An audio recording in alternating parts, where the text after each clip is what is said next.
The only thing, the thing which was fun in those days, or was something which did to stand out, and I doubt if it would still be in the BBC archives, but Savvy and Sabeen both came with me.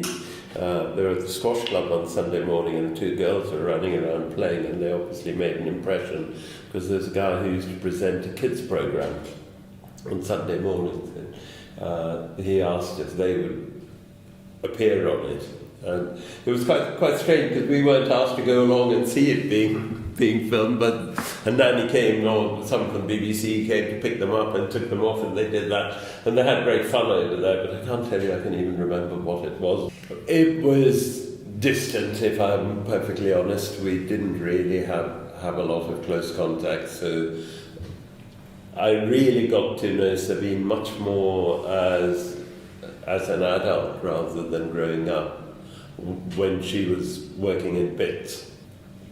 But I really got to know Sabeen more as a young woman rather than as a child or teenager. What I understood of her becoming an adult, and also meeting with her, was a complete fascination with technology and with Apple, and working with Zach at Bits, and it was really from there, going on from there. And really only got to know her properly when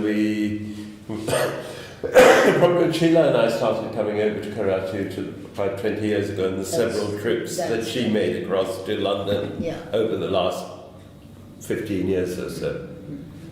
Okay. Because I can remember the first time I met her actually was at Heathrow Airport, because I think I was down in London coincidentally when Zed was going to go and pick her up and meet her, because I think you were then going to. So you met her in London rather than Karachi. Yes, she was going to come so she was going to come and stay in the flat, and I think I was on my way up to Glasgow, but we'd coordinated it so that I got to Heathrow so that we met her off the plane. Then I went on to my Glasgow flight and met up with Ailey, and then you were going back to take Sabeen back to London, to the flat. So that was the first time. So I think I met her, in fact, before I even met Mimi. Oh. So that was way back. I can't remember. No idea what dates that might have been. And I think that, certainly that was the first time I met her, and I know when she came over to London a number of times, we got a chance to talk, as well as obviously coming over to the Karachi. And what I do remember was that, again, not only was she passionate about her computers and things, but I think it was with some particular music. So I think she'd come over to London particularly for a concert. Was it one of the Pink Floyd concerts? That was later. That was later. I remember that certainly she had enjoyed, all her music, and in fact it was quite interesting. I think she had quite old, sort of, when I say taste, probably of a different generation. So while our generation might not have enjoyed that, it was almost the previous generation's music, which obviously still is so popular just now. Pink Floyd, I think that was one, The Wall, remember. And then, and again, when she was starting up the social enterprise and her Pishnish and T2F and so on, I remember talking at length with her about that, and just her enthusiasm and her, sort of desire to do it. And I remember spending a lot of time with her as she was talking through that and dream of what it might look like. And then the very fact that she then, before you knew it, she was making that dream actually happen and come true. And then that's various trips when we've come over to Karachi, when we went shopping for crockery and looking at the space, and just the space hadn't even been set up properly. It was what it was going to look like. We were in the shell, and so she was talking about the ideas. So that's been the exciting thing as well, being able to be with her, part of that as things developed, and then she got the new premises. I think a huge capacity for having fun always struck me. She was obviously a very dedicated, driven lady about a number of things, but she had this huge capacity to enjoy herself and have fun, and that was something which always stays with me, both in Karachi and in London. Her driving, that was again something was quite amazing of how skillful she was at driving through Karachi, how well she knew Karachi, and her swearing at other drivers.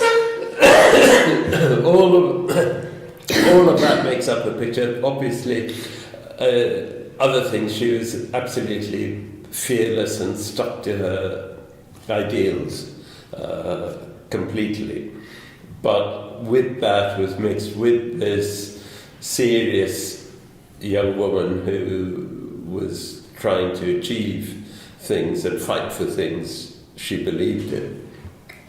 Was the capacity to have fun, food, going to different restaurants, sneaking in a glass of red wine, all part of the makeup of this lovely young woman. I'll share one story. The first trip that Sheila came and Sabeen took her to Zainab Market, and this was Sheila's first trip to Karachi. And you know, under that tree there was that bun kebab guy, and she said to Sheila, you know, try this. So Sheila had it, and then Sabeen came back and told me कि ये बंदी बड़ी ठीक ठाक है इसने वो बन कबाब खा लिया, you know, because mostly foreigners would avoid that. And Sheila happily ate it, and to date, I mean, Sheila's willing to try anything and just loves Karachi, which is so heartwarming. Skipping around something I mentioned to you, Marty, yesterday when Sabeen was explaining to me when we were in Karachi that she had started writing this blog. A blog meant absolutely nothing to me. It was trying to explain what a blog was. I must say I never followed her blogs. We take them for granted now, but 15 years ago, whenever it was, there weren't that many bloggers around. London, I also remember not such a good time when she came to London after she'd had a bullet sent to her at Valentine's Day. And she wanted to get away from Karachi, and she came to London. So that obviously, whilst she made light of it, look, getting a bullet sent to you is serious. So yes, obviously you realise that this is not normal. This isn't someone just having a joke. You don't have send bullets as a joke. I don't think I appreciated fully how involved she was with things and all the background behind it. And she was obviously not brushing it off, because it was serious enough for her to say, I need to get away from this, and I've come to London, but equally not trying to push it as much to one side as possible. So remember that episode very well. From outside, I think she loved her. I'll come on to her mother in a moment, in a moment, but firstly with TM and her father, I think she loved her father as her father. I think he completely frustrated her. I think she saw his faults and weaknesses, but accepted that that's what he was. And I think that was difficult for her, and it must have been, this is me looking back in retrospect now rather than thinking about it at the time, that she did lack that father figure that she could really look up to and respect. And I do think she gravitated more to Zach than she otherwise might have done because of that. So I think Zach did fulfill a need she probably had then, because whilst TM is very loving and very big-hearted, I'm not sure that he would have fulfilled that aspect of her life. What can one say about the relationship between these two? I mean, they're just clearly adored each other. About as close a relationship as you can imagine. Huge, huge.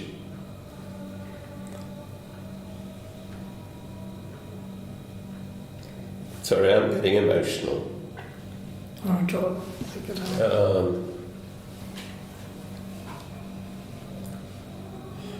So I really can't imagine how MM has coped. To have that taken away. So, and yet, with all that intensity, they also had a huge amount of fun together.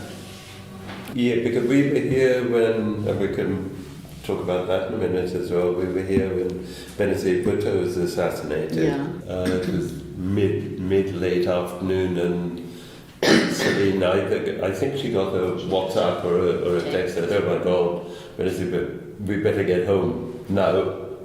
And we did, we managed to get home. We were due to have gone to Ayaz's for dinner that night. Okay, I don't remember that.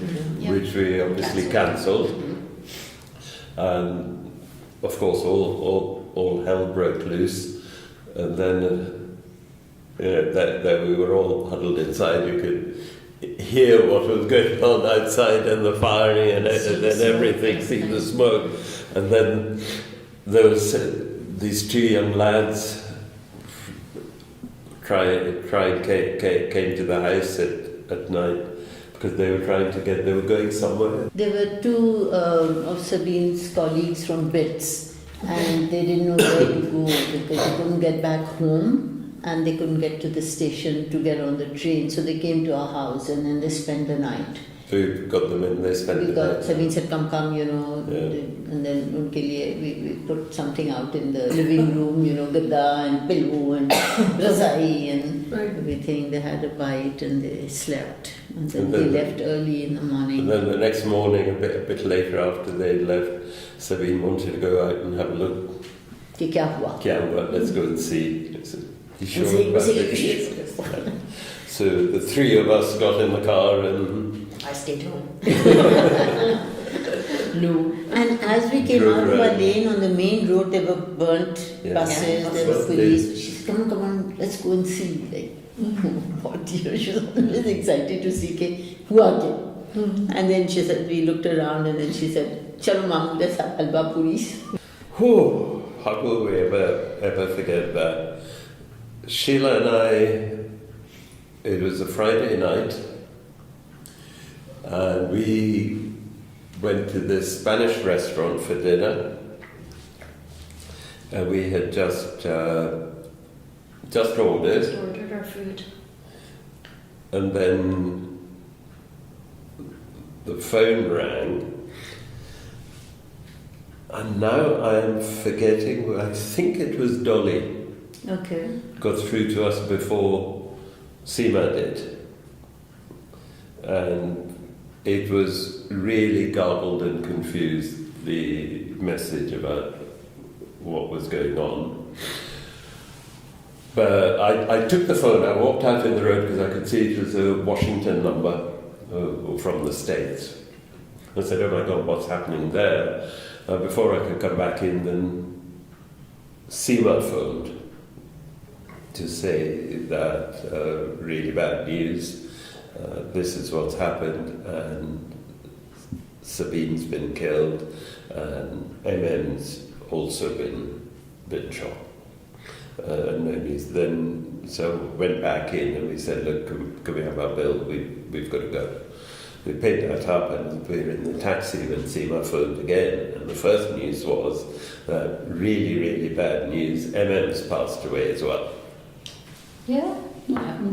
That was from you. Yeah. There was a brief time, then by the time there was a brief time we thought both had gone. He had not given it for the operation. He had given money to put aside in case, as my mother was growing Right. older. And she said, keep this as a health fund because, you guys just, don't save money, you don't, something like that. So that health fund, then, Sabeen went to Nani and she said, Nani, I'm taking this money that your son has given and I'm doing this, and if something happens to you, I'll give you a coffee shot, shot of espresso or something, and Nani said, yes, okay, you have my blessings. Nani didn't I don't know whether she really understood. And then Sabeen convinced me that, I said, Sabeen, you can't do this. And she said, no, but Amma, if anything happens to Nani, I will deal with it. So whatever So this money was used for? So then this money was used to set T2F up. Then, as fate would have it, Nani got cancer. Nani had triple, quadruple, I don't know what, bypass the age of. And Sabeen, managed to pay for, the larger part of all those bills. I'm as confused as everyone. I really don't know. We've heard all the things. We've heard the confessions, but why? I don't know. I struggle with understanding why anyone could or would do that, or see her as a threat, or I really struggle. She wasn't political in that sense of being active in politics. I really do struggle. I don't know. I honestly don't know. It didn't seem to be, or doesn't seem to be, there's no indication that it was personal in any way. I don't think the person knew her, or obviously knew who she was and what she stood for, or whatever he thought she stood for, but that's different. So I really struggle. Whether people feel that what they think someone else stands for threatens their own beliefs so much, I don't know. Obviously, someone felt threatened by it in some way, or either threatened or so outraged. But to that extent,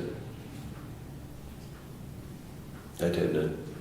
I haven't done a lot of post-24. What clearly became by the reaction and what all that has happened since, that she clearly, I certainly had underestimated the impact she was having.